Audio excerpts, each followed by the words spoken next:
നമസ്കാരം. അന്താരാഷ്ട്ര ബഹിരാകാശ നിലയത്തെക്കുറിച്ച് നമ്മൾ കേട്ടിട്ടുണ്ടാകുമല്ലോ. നമ്മുടെ ബഹിരാകാശത്ത് മനുഷ്യർക്ക് മാസങ്ങളോളം തങ്ങാൻ സൃഷ്ടിക്കപ്പെട്ട ഒരു താൽക്കാലിക താവളമാണ് ISS അല്ലെങ്കിൽ അന്താരാഷ്ട്ര ബഹിരാകാശ നിലയം. അപ്പോൾ അതിൽ സമീപ ദിവസങ്ങളിലും ആളുകൾ പോവുകയും വരികയൊക്കെ ചെയ്തിട്ടുണ്ട്. ചന്ദ്രനിൽ ഇത്തരത്തിലൊരു നിലയം സ്ഥാപിച്ചാൽ എങ്ങനെ ഉണ്ടാകും? അപ്പോൾ അതിനെക്കുറിച്ച് ഉള്ള ചർച്ചകൾ നടക്കുന്നുണ്ട്. നമ്മുടെ അറിവിൽ അമേരിക്ക മാത്രമാണ് മനുഷ്യരെ ചന്ദ്രനിലേക്ക് എത്തിച്ചിട്ടുള്ളത്. ചൈന അതിനു വേണ്ടിയിട്ടുള്ള നടപടികൾ നടത്തുന്നു. ഇന്ത്യയും വലിയ താമസമില്ലാണ്ട് ചന്ദ്രനിൽ മനുഷ്യരെ എത്തിക്കാനായിട്ടുള്ള നടപടികളിലേക്ക് പോകും. ഏതായാലും അമേരിക്ക ഒരു സ്ഥിരമായ മനുഷ്യ താവളം ചന്ദ്രനിൽ, ഒരു മൂൺ ബേസ് നിർമ്മിക്കാനായിട്ടുള്ള ചരിത്രപരമായൊരു ദൗത്യം ഇപ്പോൾ തുടങ്ങിയിരിക്കുകയാണ്. അങ്ങനെയുള്ള അമേരിക്കയുടെ ബഹിരാകാശ ഏജൻസിയായ നാസ ഇപ്പോൾ നമ്മുടെ ഇന്ത്യൻ ബഹിരാകാശ ഏജൻസിയായ ISROയെ ആ പദ്ധതിയുടെ ഭാഗമാകാനായിട്ട് ക്ഷണിച്ചിരിക്കുകയാണ്. അപ്പോൾ ഇതിലെന്താണ് ഇത്ര കൗതുകം എന്ന് ചോദിച്ചാൽ അതിൽ കൗതുകമേ ഉള്ളൂ.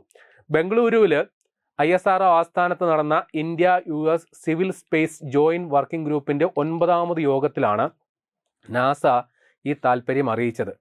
നേരത്തെ തന്നെ അമേരിക്കയും ഇന്ത്യയുമായിട്ട് ഒരു ധാരണ ഉണ്ടായിട്ടുണ്ട് ഈ കാര്യത്തിൽ. അത് ഈ ചന്ദ്രനിലെ സമാധാനപരമായ പരിവേഷണത്തിനായി US നേതൃത്വം നൽകുന്ന ആർട്ടിമിസ് അക്കോർഡ്സിൽ ഇന്ത്യ നേരത്തെ തന്നെ ഒപ്പുവെച്ചിട്ടുണ്ട്. അപ്പോൾ ഈ സമാധാനപരമായ പരിവേഷണം എന്ന് പറഞ്ഞാൽ അത് സമാധാനപരമായിരിക്കണം. അതുകൊണ്ട് തന്നെയാണ്, കാരണം ഈ ശീതയുദ്ധം നടന്ന ഒരു സമയമുണ്ടല്ലോ, ആ സമയത്ത് നമ്മുടെ സോവിയറ്റ് യൂണിയനെ ഒന്ന് ഞെട്ടിക്കാൻ വേണ്ടി ചന്ദ്രനിൽ ഒരു ആണവ സ്ഫോടനം നടത്താനായിട്ട് അമേരിക്ക പദ്ധതി ഇട്ടിരുന്നു എന്നുള്ള ചില വാർത്തകൾ ഉണ്ട്. അത് വാർത്തയല്ല, അത് യാഥാർത്ഥ്യമായിരുന്നു.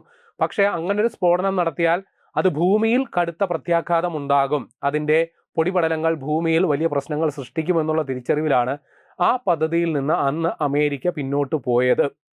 അപ്പോൾ അത്തരം പ്രശ്നങ്ങൾ ഉള്ളതുകൊണ്ടാണ് ആർട്ടിമിസ് എന്ന സമാധാനപരമായ ദൗത്യങ്ങളിൽ പങ്കുചേരാനായിട്ട് ഇന്ത്യ അമേരിക്കയുമായിട്ട് ഒപ്പുവെച്ചത്. അപ്പോൾ ഇന്ത്യ മാത്രമല്ല, ഏതാണ്ട് 70ഓളം രാജ്യങ്ങൾ ഈ കരാറിൽ അമേരിക്കയുമായിട്ട് ഒപ്പുചേർന്നിട്ടുണ്ട്, അല്ലെങ്കിൽ പങ്കാളികളായിട്ടുണ്ട്. അപ്പോൾ ഇതേപോലെയുള്ള ചാന്ദ്ര ദൗത്യത്തിൽ ഈ കരാറിൽ ഒപ്പുവെച്ച 70ഓളം രാജ്യങ്ങളിൽ ആർക്ക് വേണമെങ്കിലും അമേരിക്കയുമായിട്ട് സഹകരിക്കാം. അപ്പോൾ എന്തുകൊണ്ട് ഇന്ത്യയെ അമേരിക്ക ക്ഷണിക്കുന്നു എന്ന് ചോദിച്ചാൽ, ചന്ദ്രനിൽ കുറഞ്ഞ ചെലവിൽ ചരിത്ര വിജയം നേടിയൊരു ട്രാക്ക് റെക്കോർഡ് ISROയ്ക്കുണ്ട്. അപ്പോൾ ഇന്ത്യയുടെ സാങ്കേതിക മികവും അക്കാര്യത്തിലുള്ള പരിചയ സമ്പത്തും തങ്ങൾക്കും ഗുണകരമാകും എന്നുള്ളതാണ് നാസയുടെ വിലയിരുത്തുന്നത്. നമ്മുടെ ചന്ദ്രയാൻ 3 ദൗത്യം അറിയാമല്ലോ. ചന്ദ്രന്റെ ദക്ഷിണ ധ്രുവത്തിൽ വിജയകരമായി പേടകമിറക്കി സോഫ്റ്റ് ലാൻഡിംഗ് നടത്തി ചരിത്രം സൃഷ്ടിച്ച രാജ്യമാണ് നമ്മുടെ ഇന്ത്യ.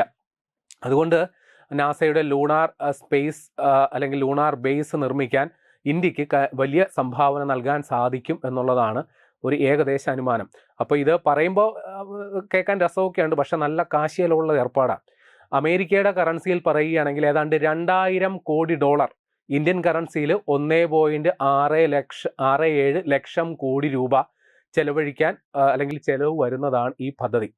അപ്പോൾ ഇത്രയും വലിയ പദ്ധതിയുടെ ഭാഗമായിട്ട് എന്തൊക്കെയാണ് അവിടെ ചെയ്യാൻ പോകുന്നതെന്ന് പറഞ്ഞാൽ, ആദ്യഘട്ടത്തിൽ ചെറുകിട റോബോട്ടുകളെയും ഡ്രോണുകളെയും അയച്ച് ദക്ഷിണ ധ്രുവത്തിൽ പരിവേഷണം നടത്തും, എന്നിട്ട് അതിൻ്റെ വിവരങ്ങൾ ശേഖരിക്കും. 2ാം ഘട്ടത്തിൽ ആശയവിനിമയ സംവിധാനങ്ങൾ, ഊർജ സ്രോതസ്സുകൾ, കാർഗോ ഗതാഗതം എന്നിവ ലഭ്യമാക്കും. പിന്നെ അവിടെ മനുഷ്യരവിടെ എത്തുകയാണെങ്കിൽ അവർക്ക് വേണ്ട പ്രാഥമിക സൗകര്യങ്ങൾക്ക് എന്തൊക്കെയാണോ സംവിധാനങ്ങൾ വേണ്ടത് അതെല്ലാം അവിടെ ഒരുക്കും. 3ാം ഘട്ടത്തിൽ ബഹിരാകാശ സഞ്ചാരികൾക്ക് ദീർഘകാലം താമസിക്കാനും ഗവേഷണങ്ങൾ നടത്താനുമുള്ള സ്ഥിരം വാസസ്ഥലങ്ങൾ അവിടെ നിർമ്മിക്കും. ഏറ്റവും ഒടുവിൽ അത്യാധുനിക ബഹിരാകാശ സാങ്കേതിക വിദ്യകളിലേക്കും നാസയുടെ വിഭവങ്ങളിലേക്കും ഇന്ത്യക്ക് നേരിട്ട് പ്രവേശനം ലഭിക്കാനുള്ള സാധ്യതയും ഈ പറയുന്ന പദ്ധതിയിലൂടെ ഉണ്ടാകും. അപ്പോൾ ഞാൻ നേരത്തെ പറഞ്ഞു, ഇത് വലിയ പണച്ചെലവുള്ള ഒരു ഏർപ്പാടാണ്. ഇന്ത്യൻ രൂപയിൽ 1.67 ലക്ഷം കോടി രൂപ ചെലവ് വരുന്നതാണ്. അപ്പോൾ ഇന്ത്യയെ സംബന്ധിച്ച് അത്രയൊക്കെ പണം അതിലൊരു ഭാഗം വഹിക്കേണ്ടി വരുമോ എന്ന് ചോദിച്ചാൽ, തൽക്കാലം അത്രയും വലിയ പണച്ചെലവ് നേരിട്ട് നമ്മളെ ബാധിക്കില്ല. നമ്മൾ ചെയ്യേണ്ടത് ഈ പദ്ധതിക്ക് വേണ്ട ഉപകരണങ്ങൾ അത് നമ്മുടെ നിലയിൽ സംഭാവന ചെയ്യുക, നമ്മളായിട്ട് ചില സംഗതികളൊക്കെ നിർമ്മിക്കുക, അത് ഈ നാസയുടെ പ്രൊജക്റ്റുമായിട്ട് പങ്കുവെക്കുക, നമുക്ക് കിട്ടുന്ന വിവരങ്ങളും സാങ്കേതിക വിദ്യയും ഷെയർ ചെയ്യുക. ഇതാണ് ഈ പദ്ധതിയിലൂടെ ഉദ്ദേശിക്കുന്നത്. ഏതായാലും നമ്മൾ 2040ഓടെ ചന്ദ്രനിൽ ബഹിരാകാശ സഞ്ചാരികളെ ഇറക്കാനായിട്ട് ഒരു പദ്ധതി ഇടുന്നുണ്ട്. കൂടാതെ നമുക്ക് സ്വന്തമായ ഒരു സ്പേസ് സ്റ്റേഷൻ, ഭാരതീയ അന്തരീക്ഷ സ്റ്റേഷൻ നമ്മൾ പദ്ധതി ഇടുന്നുണ്ട്. അപ്പോൾ ഈ ലക്ഷ്യങ്ങളിലേക്ക് നമുക്ക് വേഗം നടന്നെടുക്കാനായിട്ട് നാസയുടെ ഈ പങ്കാളിത്തവുമായിട്ട് ഗുണം ഉണ്ടാകും എന്നുള്ളതാണ് പറയേണ്ടത്. അപ്പോൾ നാസയുമായി സമീപകാലത്തും ഇന്ത്യ ചരിത്രപരമായ ഒരു പങ്കാളിത്തം നടത്തിയിരുന്നു. അത് നിസാർ എന്ന ഒരു ബഹിരാകാശ പേടകം വിക്ഷേപിക്കുന്ന, നിസാർ എന്ന് പറഞ്ഞു കഴിഞ്ഞാൽ NASA ISRO synthetic aperture radar എന്നുള്ളതാണ് അതിൻ്റെ മുഴുവൻ പേര്. അത് അമേരിക്കൻ ബഹിരാകാശ ഏജൻസിയായ നാസയും ISROയും സംയുക്തമായി വികസിപ്പിച്ച അതീവ നൂതനമായ ഒരു ഭൗമ നിരീക്ഷണ ഉപഗ്രഹ ദൗത്യമായിരുന്നു നിസാർ. ഏകദേശം 12,000 കോടി രൂപയായിരുന്നു അതിൻ്റെ ചെലവ്.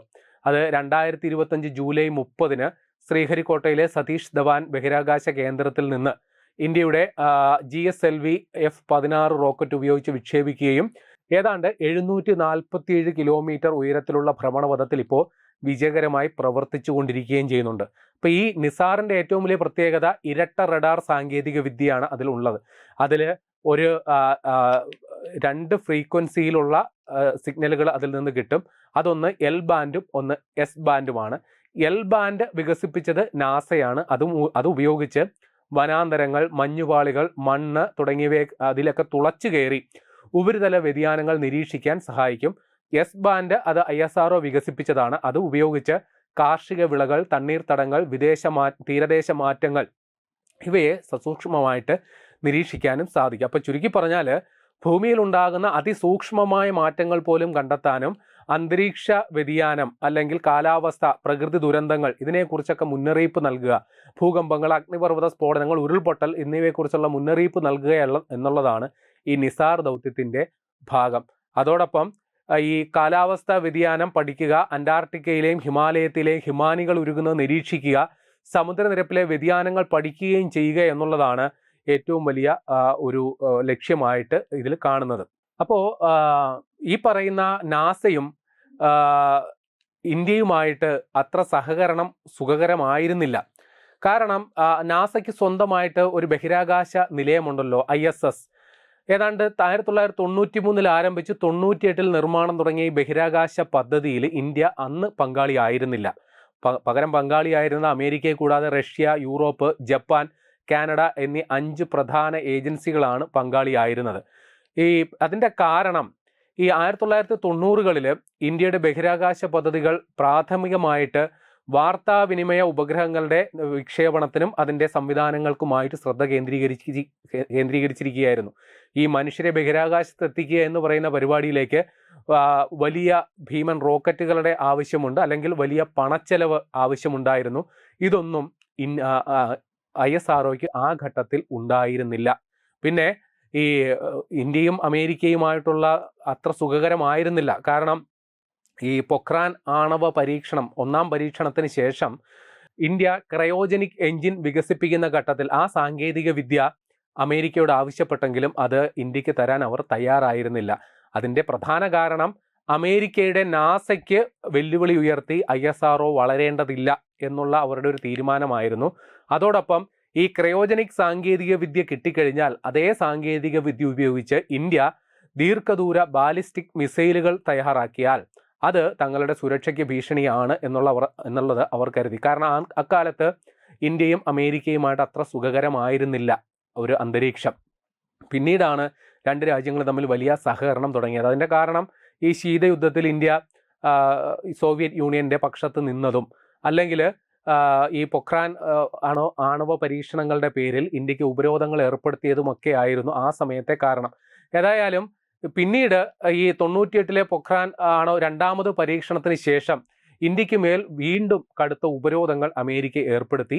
അത് ബഹിരാകാശ സാങ്കേതിക ഉപരോധങ്ങളടക്കം ഇതുണ്ടായിരുന്നു. അതുകൊണ്ട് തന്നെ ISROയെ ഇത്തരം അന്താരാഷ്ട്ര കൂട്ടായ്മകളിലേക്ക് പരിഗണിക്കാൻ നാസയ്ക്ക് വലിയ താല്പര്യവും ഉണ്ടായിരുന്നില്ല. ഏതായാലും അന്താരാഷ്ട്ര ബഹിരാകാശ നിലയത്തിൽ ചേരേണ്ടതില്ലെന്ന് പിന്നീട് ISROയുടെ പുരോഗതിയൊക്കെ കണ്ടപ്പോൾ നാസയ്ക്ക് തെറ്റ് മനസ്സിലാകുകയും ISROയെ ഔദ്യോഗികമായി ക്ഷണിക്കുകയൊക്കെ ചെയ്തിരുന്നു. പക്ഷേ 2019 അതിൽ ചേരേണ്ടതില്ല എന്നുള്ളത് നമ്മൾ തീരുമാനിച്ചിരുന്നു. കാരണം ഈ ബഹിരാകാശ നിലയത്തിൻ്റെ ആയുസ് ഏതാണ്ട് തീർന്ന മട്ടാണ്. ഇത്രയും വലിയ പണച്ചെലവ് നടത്തി നാസയുടെ പദ്ധതിയിൽ ഭാഗമാകുന്നതിൽ നല്ലത് സ്വന്തം ബഹിരാകാശ പദ്ധതികളുമായിട്ട് മുന്നോട്ട് പോകുകയാണ് നല്ലതെന്ന് ഇന്ത്യ തീരുമാനിക്കുകയും ചെയ്തു. എന്നിരുന്നാലും 2023 നരേന്ദ്രമോദി അമേരിക്കയിൽ സന്ദർശിച്ചപ്പോൾ ISROയും നാസയും തമ്മിൽ സംയുക്ത ബഹിരാകാശ ദൗത്യങ്ങളിൽ ഏർപ്പെടുന്നത് സംബന്ധിച്ച് നിർണായക കരാറിൽ ഒപ്പിടുകയും ചെയ്തു. അപ്പോൾ ഇതുമായി ബന്ധപ്പെട്ട് സംയുക്തമായി ബഹിരാകാശ ദൗത്യങ്ങൾ നിർവഹിക്കുന്നതിൻ്റെ ഭാഗമായിട്ടാണ് ആക്സിയം 4 ദൗത്യത്തിൽ ഇന്ത്യയുടെ ബഹിരാകാശ സഞ്ചാരിയായ ശുഭാൻഷു ശുക്ലയെ അമേരിക്ക അവരുടെ ദൗത്യത്തിൻ്റെ ഭാഗമാക്കുകയും ചെയ്തത്. ഏതായാലും ചന്ദ്രനിൽ ഒരു ബഹിരാകാശ നിലയം പണിയുക എന്നുള്ള ദൗത്യം അത് ഇന്ത്യയുടെ പങ്കാളിത്തമില്ലാതെ സാധ്യമാകില്ല എന്നുള്ള തിരിച്ചറിവ് നാസയ്ക്കുണ്ട്. അപ്പോൾ ഇന്ത്യക്കും ഈ കാര്യത്തിൽ വലിയ സംഭാവനകൾ നൽകാനാകും, അല്ലെങ്കിൽ അത് ഇന്ത്യക്കും ഗുണകരമാകും എന്നുള്ളത് ഉറപ്പാണ്. അപ്പോൾ ഈ കാര്യത്തിൽ രണ്ട് ഏജൻസികളും വലിയ രീതിയിലുള്ള സഹകരണത്തിൽ മുന്നേറാൻ തന്നെയാണ് സാധ്യത.